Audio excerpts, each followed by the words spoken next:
Dugaan korupsi dengan tersangka GM selaku Bupati Penajam Pasir Utara. Hari ini tim penyidik KPK mengagendakan pemanggilan dan pemeriksaan saksi atas nama Jimmy Setiawan, salah satu pengurus DPP Partai Demokrat. Dari informasi yang kami peroleh, saat ini yang bersangkutan telah hadir di Gedung Merah Putih KPK untuk menjalani pemeriksaan. Satu persatu kader partainya masuk penjara karena korupsi. Nggak yang cewek, nggak yang cowok. Mereka nggak malu-malu untuk merampok harta negara. Proyek-proyek dianggarkan triliunan rupiah, di mana mereka ingin merampok uang ratusan miliar rupiah. Dan pada akhirnya proyek-proyek itu ditinggalkan, mangkrak dengan berbagai masalah. Dari struktur atau sistem korupsi di Partai Demokrat ini emang kayaknya sudah sangat-sangat rapi gitu.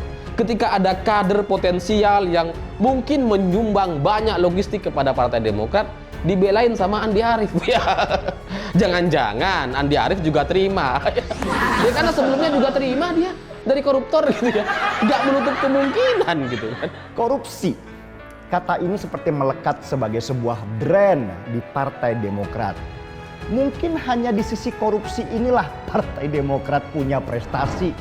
Dengan memainkan narasi katakan tidak pada korupsi, mereka malah menggarong besar-besaran uang negara supaya bisa hidup mewah.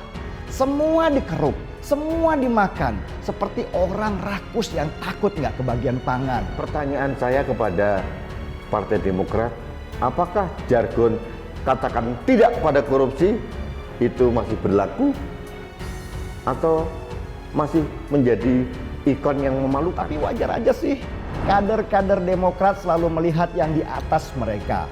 Kader senior berpesta pora, masa yang junior kalah? Kader junior punya panutan bahwa kekayaan bisa mengontrol manusia. Maka mereka berlomba-lomba menumpuk kekayaan supaya bisa naik ke atas, masuk ke elitnya, di mana mereka bisa merampok lebih besar lagi.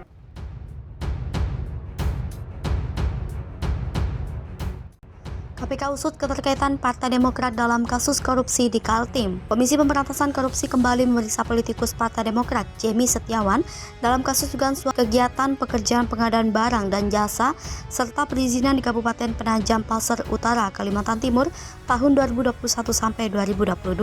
Keterangan itu disampaikan oleh pelaksana tugas juru bicara KPK Ali Fikri sebagaimana dikutip dari Antara Selasa 10 April 2022.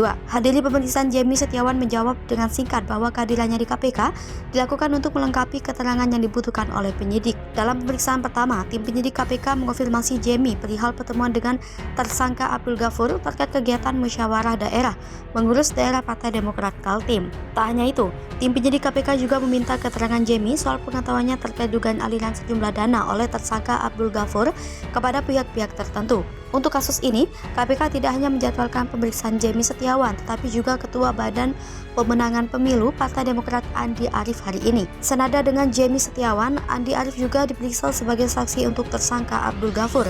Sebelumnya, KPK menjadwalkan pemeriksaan terhadap Andi Arief pada Senin 9 April 2022. Namun Andi Arief tidak hadir dan mengonfirmasi untuk kembali hadir pada Selasa. KPK untuk kasus dugaan suap terkait kegiatan pekerjaan pengadaan barang dan jasa serta perizinan di Kabupaten PPU Kalimantan Timur tahun 2021 sampai 2022 telah menetapkan 6 tersangka.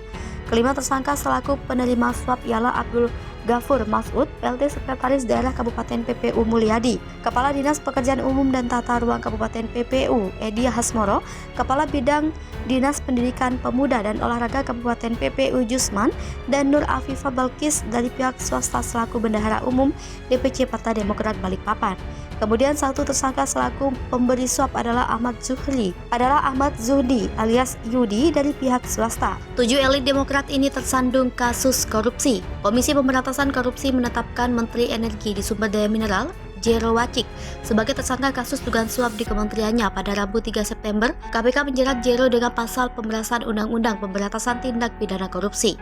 Jero menjadi elit Partai Demokrat ke-7 yang terjerat dalam berbagai skandal rasuah. Sebelumnya, sudah ada 5 politikus Partai Biru yang tersandung dalam kasus korupsi. Mereka ada yang masih berstatus tersangka, sudah divonis atau sedang menjalani sidang di Pengadilan Tindak Pidana Korupsi Jakarta. 1. Muhammad Nazarudin, pada Juni 2011, bekas Bendahara Umum Partai Demokrat ini menjadi terpidana kasus dugaan suap pembangunan Wisma Atlet SEA Games di Palembang, Sumatera Selatan. Kasus Nazarudin berdasarkan pengembangan penyidikan Sekretaris Kementerian Pemuda dan Olahraga Wafid Muharram. Saat masih menjadi saksi, Nazarudin 3 kali mangkir dipanggil KPK untuk dimintai keterangan. Dalam persidangannya, Nazarudin menyebutkan ada beberapa petinggi Demokrat lainnya yang diduga menerima duit dari perusahaannya, yakni bekas Ketua Umum Demokrat Anas Urbaningrum, bekas Menteri Pemuda dan Olahraga Andi Malarangeng, dan dua anggota DPR Angelina Sondag dan Wayan Koster. Keempat politikus itu disebut menerima uang dari proyek Wisma Atlet. Keterangan Nazarudin di persidangan dikuatkan beberapa saksi, di antaranya Direktur Pemasaran PT Anak Negeri Mindo Rosalina Manulang dan Manajer Pemasaran PT Duta Graha Indah Muhammad L. Idris. Saat ini proses hukumannya masih terus berlangsung di Pengadilan Tindak Pidana Korupsi. 2. Angelina Sondag. KPK menetapkan bekas Putri Indonesia sebagai tersangka kasus suap proyek pembangunan Wisma Atlet Jakabaring, Palembang pada 3 Februari 2012.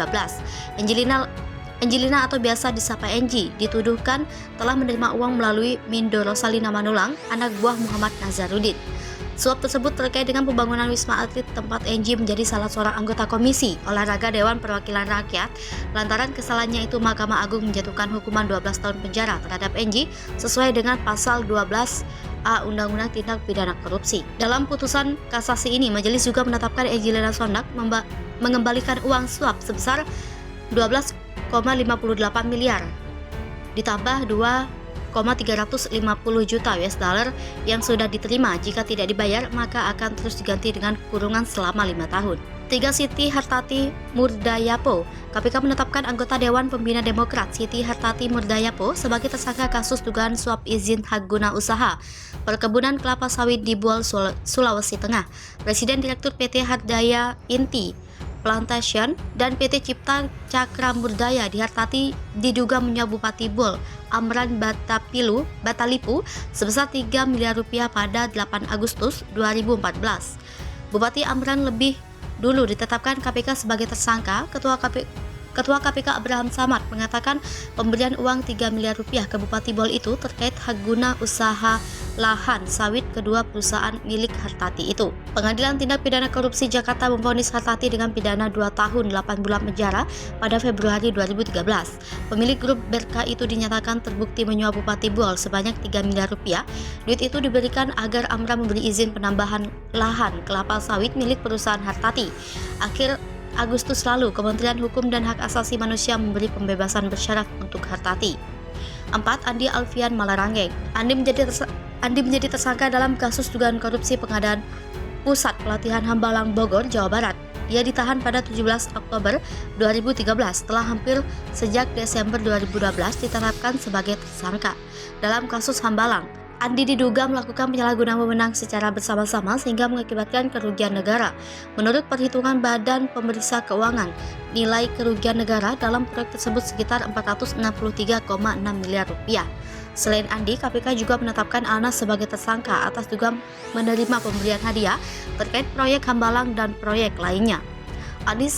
Anas saat ini masih menjalani sidang. Hakim Pengadilan Tindak Pidana Korupsi memvonis Andi dengan 4 tahun penjara dan denda 200 juta rupiah, subsidi 2 bulan penjara. Anas Urbaningrum, bekas Ketua Umum Partai Demokrat ini tersangkut 2 kasus. Pertama, kasus dugaan korupsi terkait proyek Hambalang. Kedua, kasus dugaan tindak pidana pencucian uang.